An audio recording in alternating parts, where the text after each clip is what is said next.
अरे दीदी, आप यहाँ अचानक? वो छोड़, तूने क्या हुलिया बना रखा है और तू नमाज क्यों पढ़ रही है? रुक, अभी मैं तेरे घर पे फोन करती हूँ। दीदी दीदी प्लीज मेरी बात तो सुनो। प्लीज घर पे मत फोन करो, मेरी बात तो सुनो। क्या सुनूं? तेरे पेरेंट्स ने तुझे इसलिए दूसरे शहर में भेजा है कि तू ये सब करना चालू कर दे।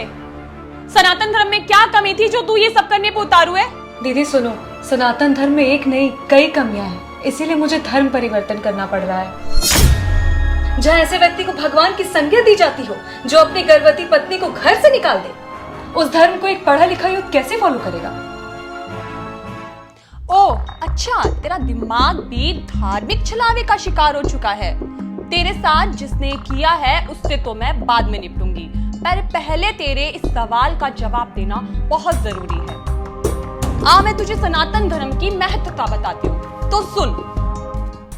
सर्वे लक्षण संपन्ना सर्वे धर्म परायणा 10 वर्षस्त्राणि रामो राज्यकाल। श्लोक 106 युद्ध कांड वाल्मीकि रामायण।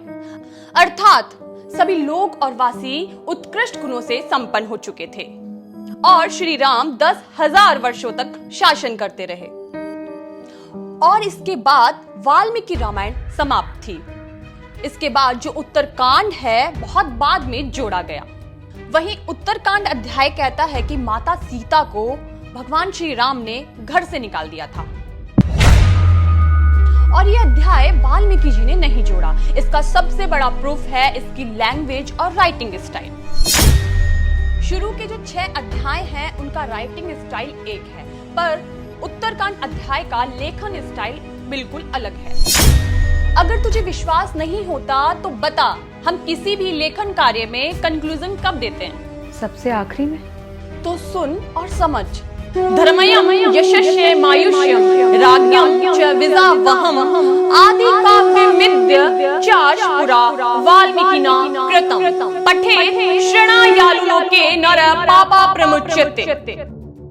ये है फलश्रुति यानी कंक्लूजन, जो कि युद्ध कांड के अंतिम में दिया गया है। अच्छा ठीक है दीदी, मान लिया। अगर राम जी भगवान थे तो उन्होंने 2 मिनट में रावण को क्यों नहीं मार दिया? लेकिन हिंदुओं के सुप्रीम गॉड शिव जी अपनी बीवी की मृत्यु पर रो पड़े, लेकिन उनको जिंदा क्यों नहीं कर पाए? तो भगवान कैसे हुए? और हिंदुओं के भगवान श्री कृष्ण जी अपनी जन्मभूमि को ही छोड़कर भाग गए, तो अपने भक्तों की कैसे रक्षा करेंगे वो? भगवान तो वो होगा ना जो पावरफुल होगा। देखा कितना कंफ्यूजन है हमारे हिंदू धर्म में, इसीलिए मैं ये धर्म छोड़ रही हूँ।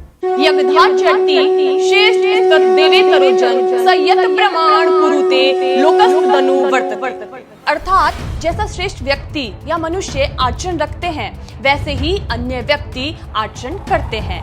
वह जो कुछ भी प्रमाण करते हैं समस्त मनुष्य समुदाय वैसा ही अनुसरण करते हैं। और भगवान रूपी मनुष्य यानी अवतार से श्रेष्ठ कौन होगा? और संपूर्ण मनुष्य जाति को धर्म का रास्ता दिखाने के लिए ही भगवान ने अवतार लिया। अब अगर श्री राम बिना अवतार लिए क्षण भर में रावण का वध कर देते तो वो मर्यादा पुरुषोत्तम है। लोग उनकी श्रेष्ठता का अनुसरण कैसे करते? कैसे शबरी के बेर खाकर ऊंच नीच का भेद मिटाते और कैसे दुनिया के सामने राम राज्य का निर्माण करते?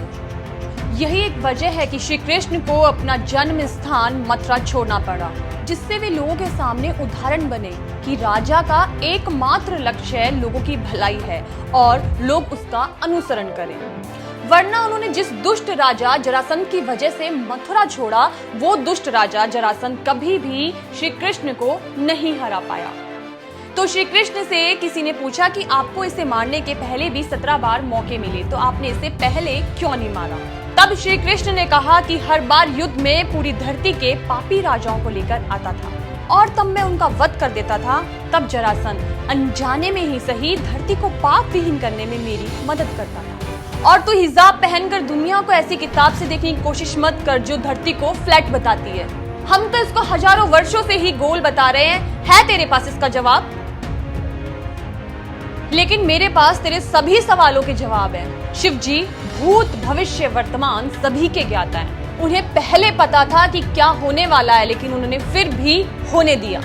लेकिन उनका रोना दुख या संवेदना नहीं, विरह दर्शाता है, जो दुख में भी एक सुख की अनुभूति देता है। लेकिन फिर भी तुम उसे रोना मानते हो तो ये एक ऐसी प्रवृत्ति है अपनों के प्रति जो ये दर्शाती है कि कोई अपनों से कितना प्रेम करता है। और अपने भक्तों के प्रति उनकी यही संवेदना रहती है, इसीलिए तो उन्हें भोला कहा जाता है। और रही बात जीवित करने की, तो सती माता ने खुद कहा था, मैं एक ऐसे पिता की पुत्री नहीं रहना चाहती जो मेरे पति का तिरस्कार करे, बल्कि मैं अगले जन्म में ऐसे घर में जन्मूं जहां मेरे पति को आदर सत्कार मिले। इसलिए अगर शिव उन्हें जीवित भी कर देते तो वे दक्ष की पुत्री ही रहती, और ये माता सती की इच्छा के विपरीत रहता। और ये सब भगवान की लीला है जो मेरे और तुम्हारे समझ से परे है। इन लीलाओं से ही भगवान सत्य और धर्म की राहों पर चलने के लिए मनुष्य को प्रेरित करते हैं। और मुश्किल समय तो अवतार रूपी भगवान का भी आया, परंतु उन्होंने कभी भी धर्म और सत्य का साथ नहीं छोड़ा। दीदी, अगर आज मेरे पास इन सब बातों का जवाब होता तो मैं ना ही किसी की बातों में आती और ना ही ये हिजाब पहनती। जीवन के दो ही सत्य हैं, संघर्ष और मृत्यु। जो संघर्ष के समय में प्रभु का स्मरण करते हैं वो ही पार उतरते हैं। इसलिए तू मेरे साथ चल और भगवान श्री कृष्ण का अनुसरण कर। आपको ताऊजी ताईजी ने तो इतना बताया, लेकिन मेरे मम्मी पापा तो हमेशा पैसों के पीछे ही भागते रहे। उन्होंने मुझे मसूरी और शिमला तो बहुत घुमाया, लेकिन कभी मथुरा, काशी और केदारनाथ नहीं लेकर गए। उन्होंने मुझे हमेशा साइंस पढ़ने को बोला, लेकिन कभी उन्होंने मुझे रामायण और गीता नहीं पढ़ाया। लेकिन अब तू ये सब कुछ छोड़ और मेरे साथ चल और अच्छे से गीता का अध्ययन करियो। जिस सनातन धर्म ने दुनिया को जीना सिखाया, मैं उसी को गलत समझ बैठी, वो भी कुछ मौका प्रस्त लोगों की बातों में आकर। अब मैं गीता ही नहीं, शास्त्र भी पढ़ूंगी, इस कन्वर्जन गैंग को मुंह तोड़ जवाब देने के लिए।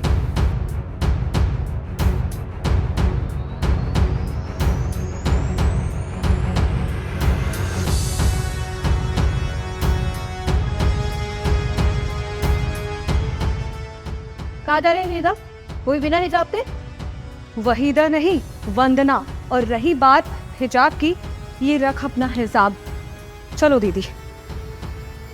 इतनी मुशक्कत से बंदनों को वहीदा बनाया था, अब भाईजान को क्या जवाब दूंगी?